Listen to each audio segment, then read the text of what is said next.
Hola, vamos a continuar trabajando con la guía 4, resolviendo el ejercicio B3 de la parte de propiedades residuales. El enunciado dice: se desea ampliar una planta de producción de butadieno, precursor de la industria petroquímica, para lo que se propone instalar un nuevo reactor. La materia prima fundamental es el 1-buteno.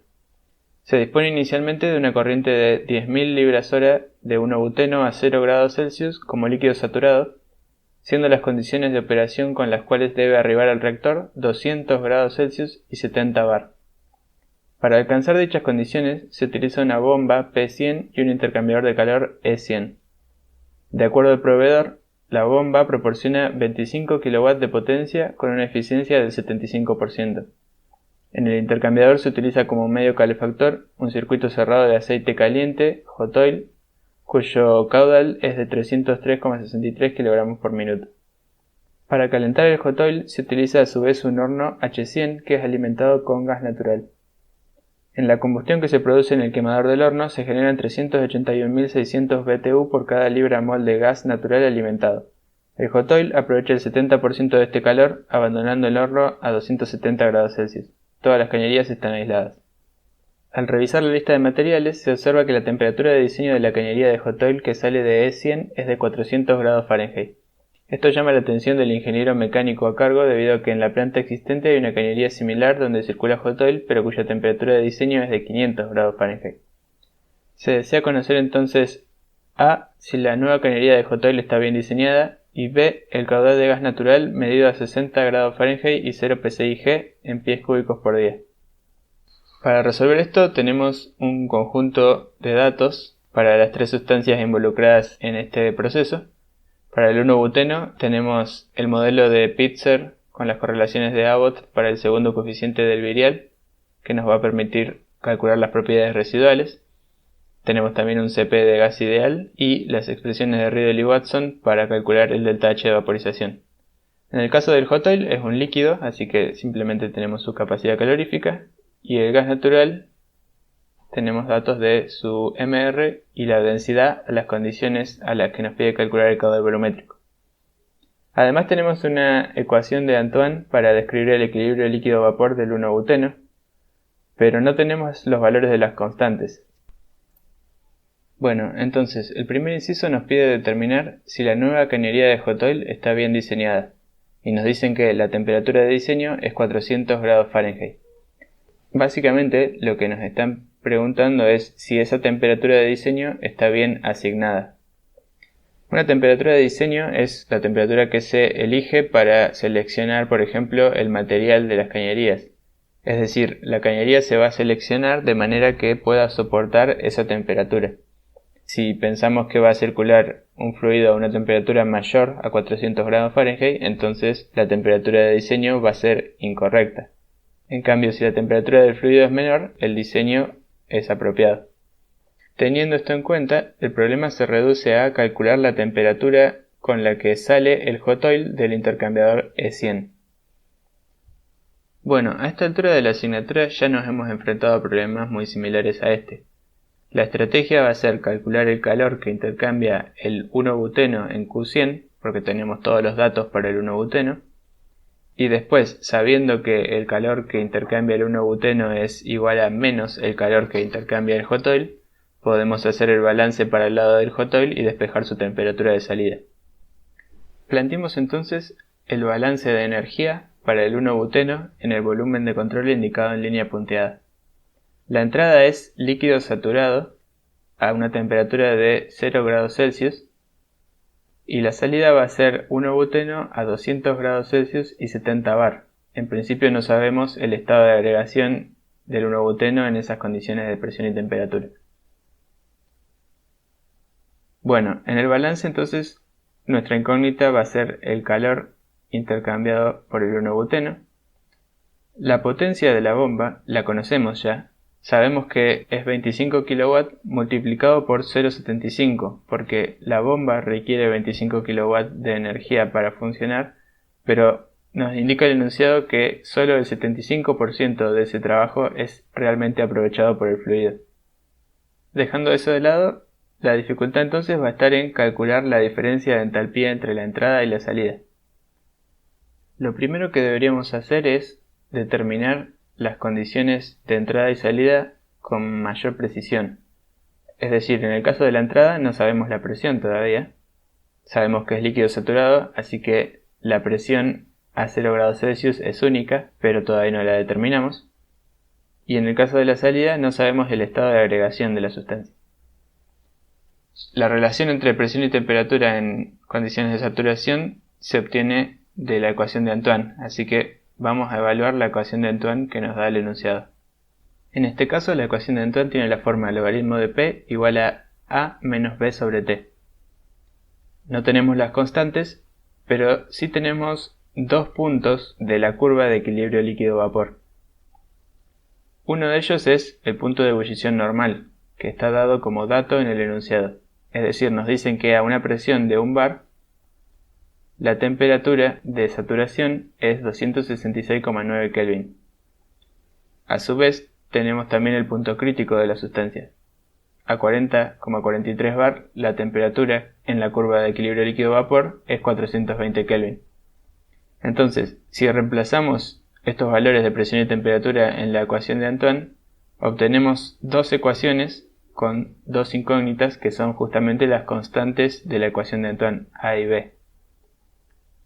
Entonces, resolviendo el sistema de ecuaciones, podemos obtener las constantes y encontramos entonces que la ecuación de Antoine tiene esta expresión.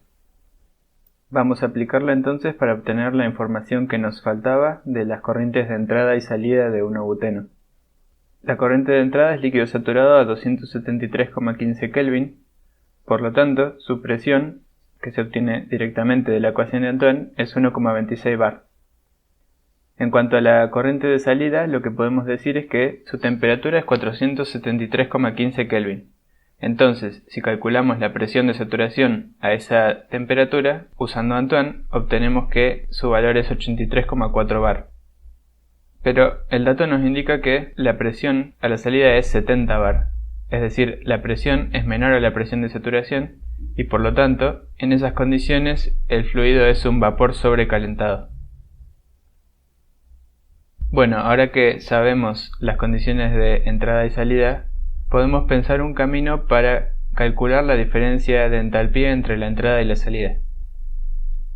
Recuerden que como la entalpía es una función de estado, no es necesario calcularla por el camino real que sigue el proceso. Uno puede calcular la diferencia entre dos estados termodinámicos por el camino que sea y debería ser igual esa diferencia porque no depende justamente del camino sino únicamente de los estados que se están comparando. Lo que propongo es el siguiente camino. Comenzamos con líquido saturado a 273,15 Kelvin. Esas son las condiciones de entrada. Si le sumamos ΔH de vaporización, tenemos vapor saturado a las mismas condiciones de presión y temperatura. Luego podemos llevar ese estado termodinámico hacia su equivalente como gas ideal, restando la entalpía residual a esas condiciones. Ya teniendo el estado de gas ideal a 273 Kelvin, se puede calcular el estado de gas ideal a 473 Kelvin, que es la temperatura de salida. Y por último, podemos llevarlo a el gas real a 70 bar, una vez más usando la entalpía residual. Veamos este proceso, cómo se puede implementar en el balance de energía.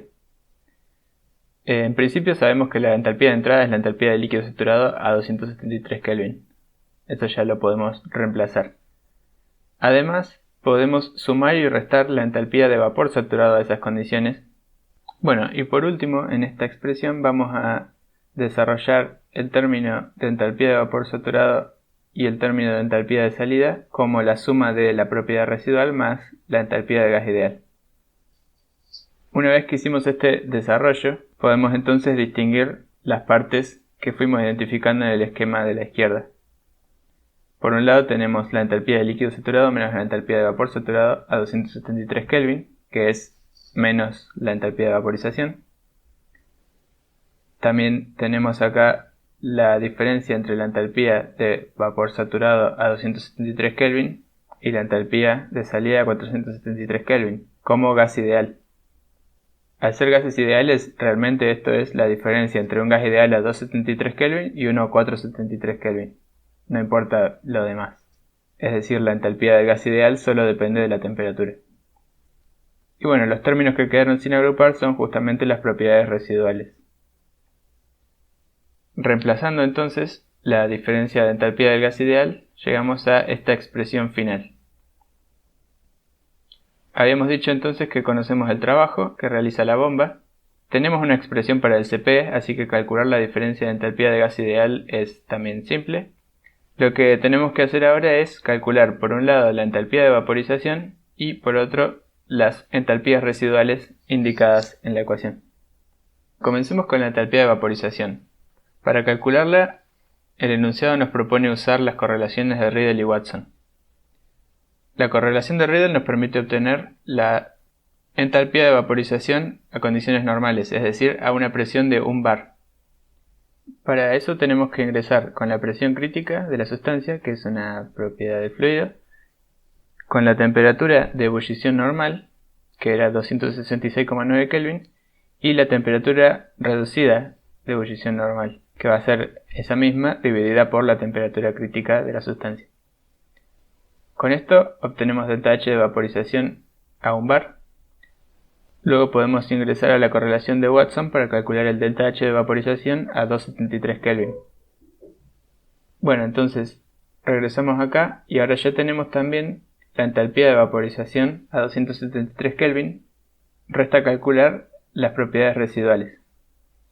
Para eso vamos a usar las correlaciones de Abbott para calcular B1 y B0 y luego la correlación de Pitzer para el segundo coeficiente de virial, que ya hemos demostrado que desarrollando el cálculo de la entalpía residual se obtiene la expresión que figura en pantalla. B0 y B1 son función de la temperatura reducida.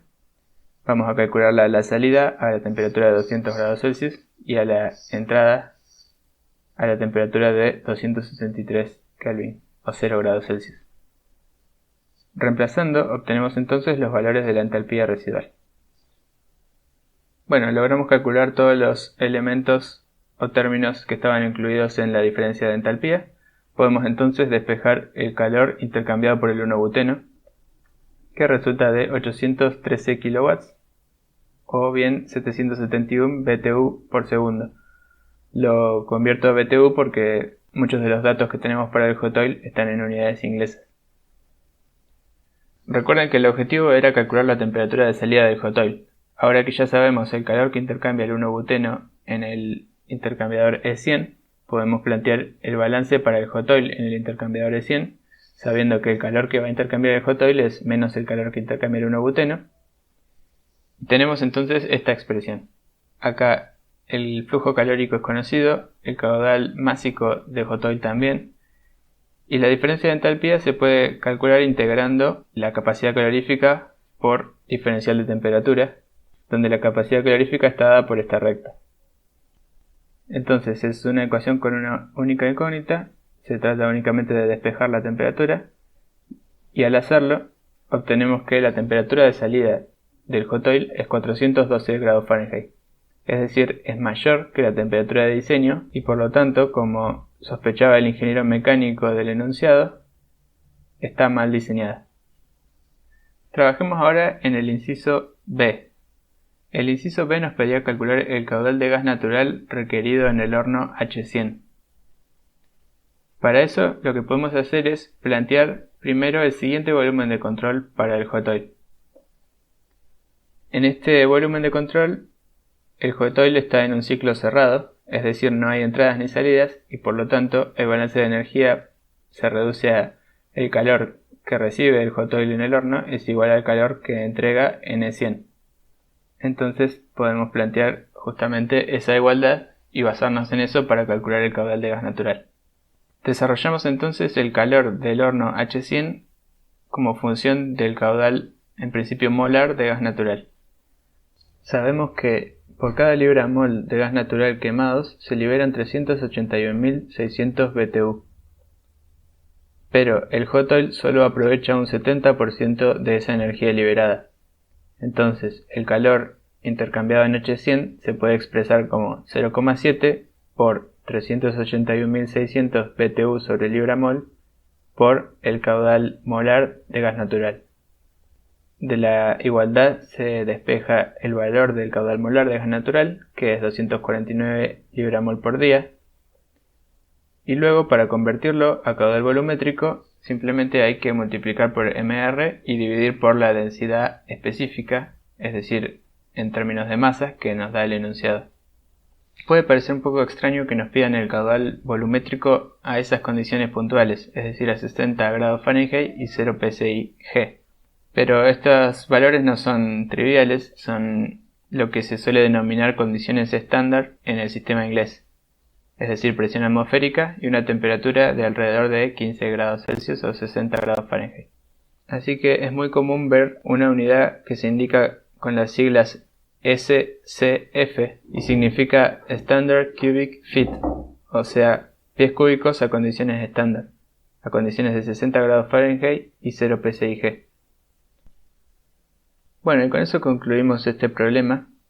En cuanto a selección de volúmenes de control o planteo de los balances, era muy similar al problema del ciclo de Hotoil que se encuentra cerca del final de la guía de balances de masa y energía.